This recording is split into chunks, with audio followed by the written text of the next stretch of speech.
డబ్బు, అనారోగ్యం, ఉద్యోగం, వ్యాపారం, అప్పులతో బాధపడుతున్నారా? మీకోసమే లాంచ్ యువర్ ఫ్యూచర్ ప్రోగ్రామ్.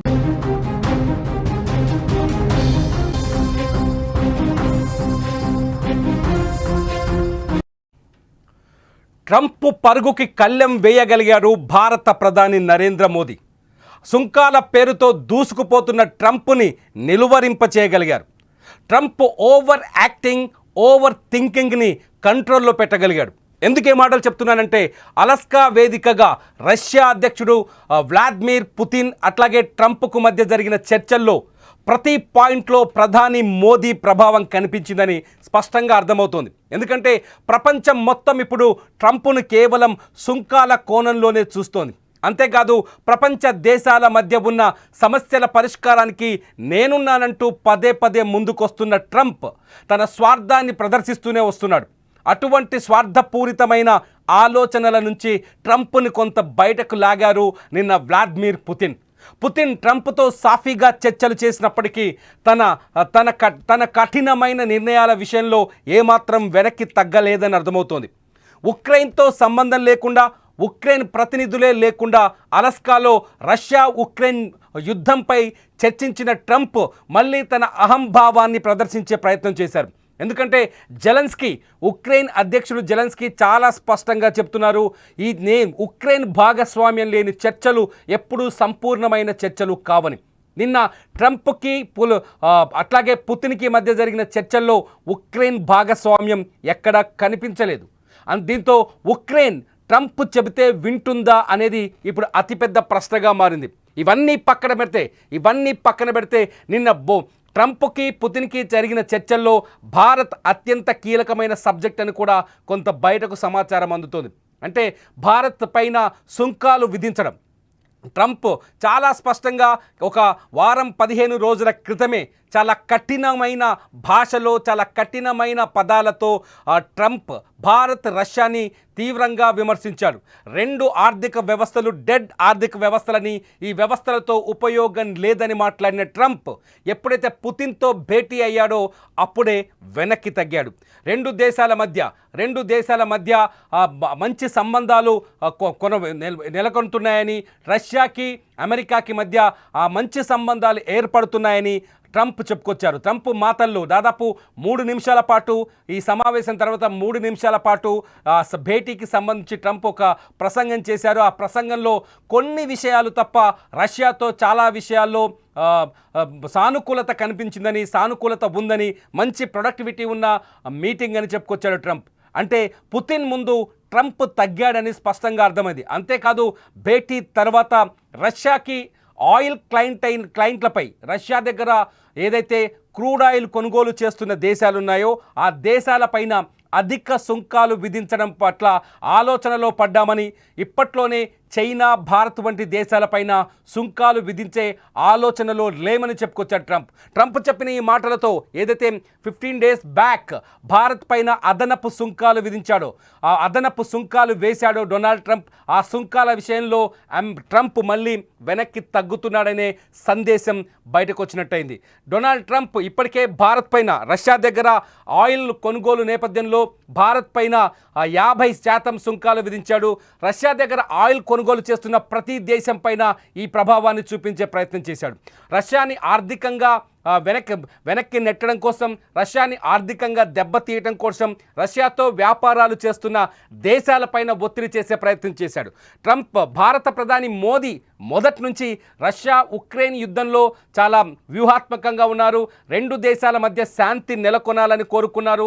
2 దేశాలు కలిసి ఉండాలని, 2 దేశాలు పక్క దేశాలు కాబట్టి ఎటువంటి ఉద్రిక్తతలు ఉండకూడదని, 2 దేశాల మధ్య చెలరేగిన యుద్ధం త్వరలోనే ముగిసిపోవాలని ప్రధాని మోదీ కోరుకున్నారు. అంతేకాదు, రష్యాతో మంచి స్నేహ సంబంధాలు ఉన్నప్పటికీ, రష్యాతో భారత్కి మంచి వ్యాపార సంబంధాలు ఉన్నప్పటికీ ప్రధాని మోదీ చాలా నేరుగా ఎవరైతే ఉక్రెయిన్ అధ్యక్షుడు జెలెన్స్కీ ఉన్నాడో గత వారంలో జెలెన్స్కీతో చర్చలు జరిపారు. ఫోన్లో మాట్లాడారు. యుద్ధం పైన శాంతియుతమైన నిర్ణయం తీసుకోవాలని ఆయన జెలెన్స్కీని కూడా సూచించారు. ట్రంప్ ఎప్పుడైతే ఈ యుద్ధం మధ్యలో రెండు దేశాలతో చర్చలు చేశారో, తన అభిప్రాయాన్ని, భారత అభిప్రాయాన్ని వ్యక్తం చేశారో, అప్పటి నుంచి డొనాల్డ్ ట్రంప్ ఆలోచన విధానం మారిపోయింది. ఏది ఏమైనా భారత్ రష్యా మధ్య ట్రంప్ వేలు పెట్టలేనని, పెట్టేంత శక్తి తనకు లేదని నిన్నటి భేటీతో తెలుసుకున్నట్టుగా తెలుస్తుంది. అందుకనే డొనాల్డ్ ట్రంప్తో జరిగిన చర్చల్లో పుతిన్ భారత్తో సంబంధాలపైన కూడా చాలా స్పష్టంగా చర్చించినట్టు తెలుస్తుంది. ఎందుకంటే ఆగస్టు 9వ తేదీన ఈ చర్చలకి, అంటే అలస్కాలో ట్రంప్ పుతిన్ చర్చలు ఖరారైన వెంటనే భారత ప్రధాని నరేంద్ర మోదీ ఆగస్టు 9వ తేదీన వ్లాదిమిర్ పుతిన్, రష్యా అధ్యక్షుడు పుతిన్తో ఫోన్లో సంభాషించారు.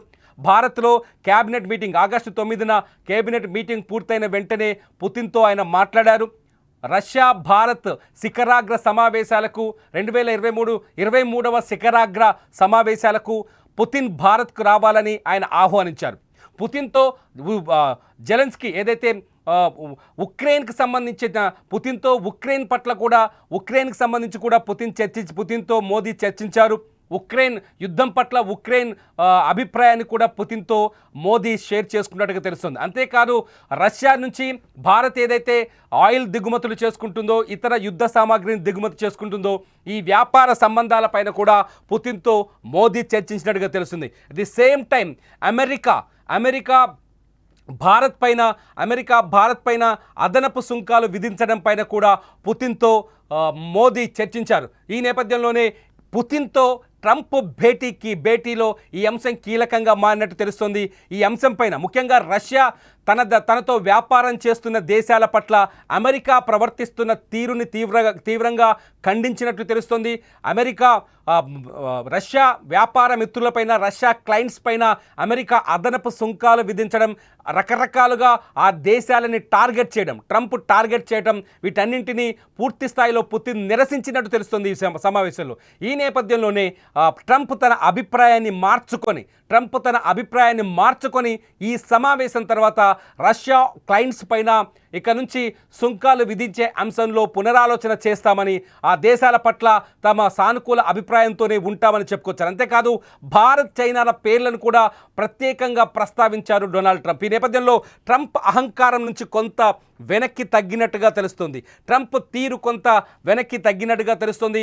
సుంకాలపైన కూడా ట్రంప్ మళ్ళీ పునరాలోచించి త్వరలోనే మరొక నిర్ణయం తీసుకుంటారని తెలుస్తుంది. ఇప్పటికే చైనా పైన విధించిన సుంకాల విధింపుపై కొంత వెనక్కి తగ్గాడు డొనాల్డ్ ట్రంప్. ఇప్పుడు భారత్ పట్ల కూడా అటువంటి ధోరణితోనే కనిపిస్తున్నారు. ఈ నేపథ్యంలో డొనాల్డ్ ట్రంప్ అహంభావం కొంత తగ్గిందని చెప్పాలి.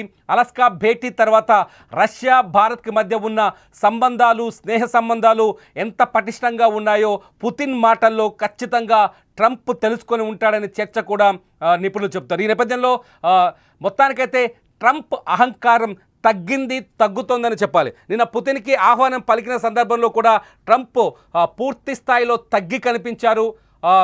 మంచి ఒక రెడ్ కార్పెట్ ఆహ్వానంలో పుతిన్కి మంచి ఆహ్వానం పలికారు.